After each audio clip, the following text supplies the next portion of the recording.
بسم اللہ الرحمن الرحیم۔ السلام علیکم۔ آپ دیکھ رہے ہیں DDP انالیٹیکا۔ اس وقت بظاہر تو عمران خان یعنی PTI وہ ایک سٹرگل کر رہی ہے الیکشن کروانے کے لیے کہ کسی طرح الیکشن ہوں اور ملک کے معاملات جو ہیں وہ عوام کی خواہشات کے مطابق پھر ان کو حل کیا جائے، لیکن دوسری طرف ایک ایسا بھوچال آیا ہے جس سے PDM کے اپنے اندر بھی انتشار اور خصوصی طور پہ PMLN کے اندر دراڑیں نظر آنی شروع ہو گئیں، جس سے یوں لگتا ہے کہ PDM بری طرح خائف ہے عمران خان اس کے فیصلوں سے، ان کی چیزوں سے، اور ہاتھ پاؤں مار رہے ہیں، جیسے ڈوبتا جو ہے وہ تنکے کا سہارا لیتا ہے، وہ حال ان کا ہو چکا ہوا ہے۔ جو ڈسیڈنٹ ایلیمنٹس ہیں وہ آہستہ آہستہ سامنے آ رہے ہیں، وہ تمام پارٹیوں سے، اس میں فی الحال تو PMLN کے زیادہ ہیں، لیکن دوسری طرف سے بھی آپ نے دیکھا کہ مفتاح اسماعیل وہ مایوس ہوا، ایک وزیر خزانہ صرف اس لیے ہٹا دیا گیا کہ اپنے خاندان کا یعنی اپنے بچوں کا سمدھی اسحاق ڈار اس کو لگانا تھا، کیونکہ اسحاق ڈار جو ہے وہ یہ اس لیے نہیں لگانا تھا کہ اس نے کوئی اکانومی ٹھیک کرنی تھی، وہ چونکہ خاندان کا ہے، بھیدی ہے، تو اپنے مالی معاملات جو ہیں ان کو پرٹیکولرلی جو منی لانڈرنگ سے ریلیٹڈ ایشوز، ان کے شواہد ثبوت، وہ بہتر طور پہ وہ ہینڈل کر سکتا تھا، ان کو غائب کر سکتا تھا۔ مفتاح کو شاید وہ چیزوں کا پتہ نہیں تھا، سو مفتاح کو جیسے دودھ سے مکھی نکالتے ہیں اس طرح نکال کے باہر کیا، تو وہ بھی چونکا کہ اس کے ساتھ ہوا کیا ہے۔ چنانچہ وہ کافی دنوں سے مفتاح اسماعیل جو ہے وہ تنقید کر رہا تھا اسحاق ڈار پہ، اور اسحاق ڈار حسب سابق وہ جو جھوٹ بول کے اکانومی کے بارے میں لوگوں کو آنکھوں میں دھول جھونکنا، وہ اپنے دھندے پہ، اور مفتاح جو ہے وہ حقائق سامنے لانے کی کوشش کر رہا تھا۔ اسی طرح رجیم چینج کی ہیرا پھیریاں اور بہت سارے اندر کی غلاظتیں جو ہیں وہ مصطفیٰ نواز کھوکھر نے قریب سے دیکھی سب نے ہوگی، لیکن سب کے پاس ضمیر ویسا نہیں ہے کہ وہ اٹھ کے تو کہہ سکیں کہ جی یہ آپ جو کر رہے ہیں غلط کر رہے ہیں۔ مصطفیٰ نواز کھوکھر خصوصی طور پہ وہ سینیٹر اعظم سواتی کے معاملے میں وہ کافی فکر مند تھا، اسی طرح ان کے کھوسا صاحب لطیف کھوسا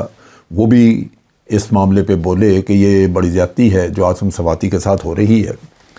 تو جس کا بھی ضمیر تھوڑا جاگا اور اس میں بات کی، پارٹی اس سے ناراض ہو گئی، انہوں نے کہا ٹھیک ہے جہنم میں جاؤ۔ سو بعض لوگ پارٹی کو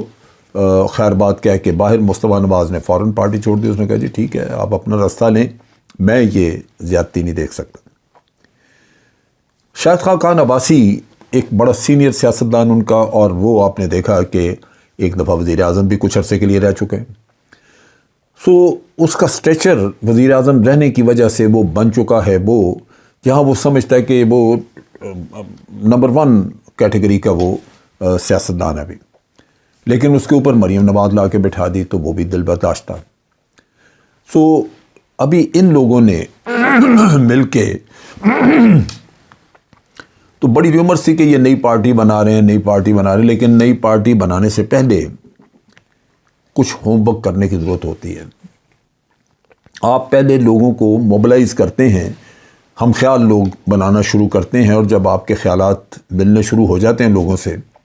تو پھر آپ دیکھتے ہیں کہ کتنی دنیا، کتنے اچھے لوگ، سیاستدان بڑے، یہ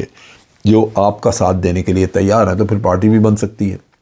سو فی الحال تو ان لوگوں سے پوچھیں کہ آپ کوئی نئی پارٹی بنا رہے ہیں تو یہ انکار کرتے ہیں کہ نہیں ہم نہیں بنا رہے، لیکن انہوں نے ایک سیمینار کا سلسلہ شروع کیا ہے۔ پہلا سیمینار کل کوئٹہ میں ہوگا، اور اس کے بعد یہ مختلف جگہوں پہ کراچی، لاہور، اسلام آباد، پشاور، سب جگہوں پہ یہ سیمینار کر رہے ہیں، اور یہی 4-5 لوگ ہوں گے، باقی ان کے ساتھ آہستہ آہستہ کچھ اور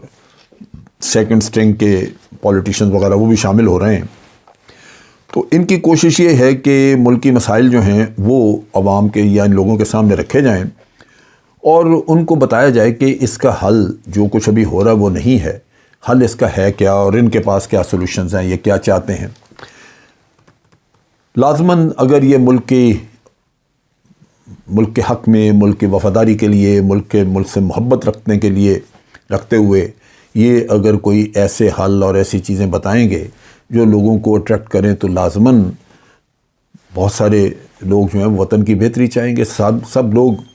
ان 2-3 خاندانوں کی طرح اپنی ذات تک کا تو نہیں سوچتے، اس سے آگے بھی سوچتے ہیں لوگ۔ سو لازماً یہ پاسبلٹی موجود ہے کہ ہو سکتا ہے لوگ ان کا کچھ ساتھ دیں اور یہ نئی پارٹی کی طرف آ جائیں۔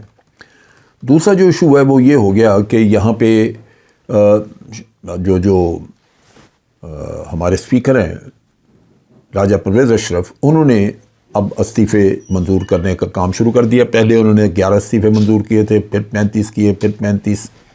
اب 80-81 لوگ جو ہیں وہ ان کے استعفے ہو گئے۔ اور آپ نے دیکھا کہ کس طرح کتنی جلدی یہ جو الیکشن کمیشن ہے وہ بھی تیار ہو جاتا ہے اور فوراً مان لیتے ہیں، ان کے استعفے قبول ہو جاتے ہیں اور ڈی نوٹیفائی بھی لوگ ہو جاتے ہیں۔ سو یہ ہو گئے ڈی نوٹیفائی۔ لیکن ان چیزوں کی وجہ سے نظر یوں آتا ہے کہ اصل مسئلہ اندر ایک خوف ہے اس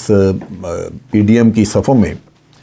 کیونکہ یہ تو استعفے منظور کر نہیں رہے تھے۔ یہ کہہ رہے تھے کہ جب تک خود نہ پیش ہوں ہم استعفے منظور نہیں کریں گے۔ خود پیش ہوا کوئی نہیں، اب دھڑا دھڑا۔ اور ہوا کیا ہے کہ عمران خان نے اتنا کہہ دیا کہ ہم اسمبلی میں واپس آ رہے ہیں، اور اوپر سے ووٹ آف کانفیڈنس کی کہانی ڈال دی۔ ان 2 چیزوں کی وجہ سے ان کے پاؤں کے نیچے سے زمین نکل گئی۔ اب ان حالات میں اگر یہ ان کو آنے دیتے ہیں تو پہلی بات یہ کہ ان کا جو فرینڈلی لیڈر آف اپوزیشن ہے راجہ ریاض، اس کی کرسی جاتی ہے۔ پھر اس کے بعد ووٹ آف کانفیڈنس کا قصہ کھڑا ہو جاتا ہے، اور پارلیمنٹ میں ان کے آنے کے لیے پہلے جو بڑے کین تھے، ان کے استعفے منظور نہیں کر رہے تھے، ان کی کوشش تھی اور عدالتوں کے ذریعے بھی پریشرائز کرواتے رہے ہیں۔ جیسے نیب آرڈیننس میں جو ترامیم کا قصہ ہے، وہ سپریم کورٹ میں جب بھی ڈسکس ہوتا ہے تو وہ ان کو یہی کہتے ہیں جی آپ پارلیمنٹ میں جائیں واپس۔ تو مقصد یہی تھا کہ یہ پارلیمنٹ میں آ جائیں، تو یہ جو بھی پارلیمنٹ غیر قانونی بنی ہوئی ہے، یہ چاہتے تھے کہ اس کی لیجیٹمیسی ہو جائے، یہ اس کو قانونی ایک شکل مل جائے تاکہ یہ تسلی سے حکمرانی کر سکیں۔ ورنہ تو اخلاقی طور پہ بڑا واضح ہے کہ اس پارلیمنٹ میں جب اتنی بڑی تعداد میں اپوزیشن کے لوگ ہیں ہی نہیں تو اس کا وجود ایک بیکار موجود ہے۔ تو وہ کوشش کر رہے تھے، استعفے روکے ہوئے تھے، لیکن پھر اب جب یہ خطرہ پیدا ہوا ووٹ آف کانفیڈنس کا اور ساتھ جو لیڈر آف دی اپوزیشن کی کہانی کھلی، تو ان کے پاؤں کے نیچے سے زمین سرک گئی۔ اب اس سٹیج کے اوپر انہوں نے یہ استعفے منظور کرنے کا کیا، لیکن عمران خان کے لیے دونوں طرح سے سچویشن فائدہ مند تھی۔ اگر استعفے نہ مانتے، وہ پارلیمنٹ میں چلے جاتے، ان کو تھوڑی بہت لیجیٹیمیسی مل جاتی، لیکن اس کے ساتھ ساتھ ووٹ آف کانفیڈنس کا قصہ ضرور کھڑا ہونا تھا اور شہباز شریف کے ہاتھ سے وزارت عظمیٰ نکل جاتی۔ سو عمران خان کا بھلا ہو جاتا، فائدہ ہوتا پی ٹی آئی کا۔ وہ نہیں ہوا تو اب جواز ہو جائے گا نئے الیکشنز کا، کیونکہ یہاں پہ بڑی سیدھی سی بات ہے، جب آپ 123 ممبر 127 کی بات کر رہے ہیں، یہ 127 ممبر وہاں پہ نہیں ہوں گے تو یہ بہت بڑے پیمانے پہ ہے، جو کہ ضمنی الیکشن ساتھ 2 اسمبلیوں کا بھی آپ ملا لیجئے، پروونشل اسمبلیز، تو بہت بڑا قصہ کھل گیا۔ پھر انہوں نے یہ بھی ساتھ فیصلہ کیا ہے کہ یہ عمران خان کے مقابلے میں کسی کو کھڑا نہیں کریں گے۔ اگر عمران خان 35 سیٹوں پہ کھڑا ہوتا ہے، وہ الیکشن لڑتا ہے، تو اس کے مقابلے میں کسی کو نہیں۔ تو اس کا مطلب یہ ہے کہ اگر کوئی ڈمی اس کے سامنے کھڑا بھی کر دیں تو آلموسٹ ان اپوز یہ لوگ الیکٹ ہو جائیں گے۔ تو آپ کو ملا کیا؟ پھر وہ ووٹ آف کانفیڈنس کی کہانی آ سکتی ہے۔ سو اس وجہ سے یہ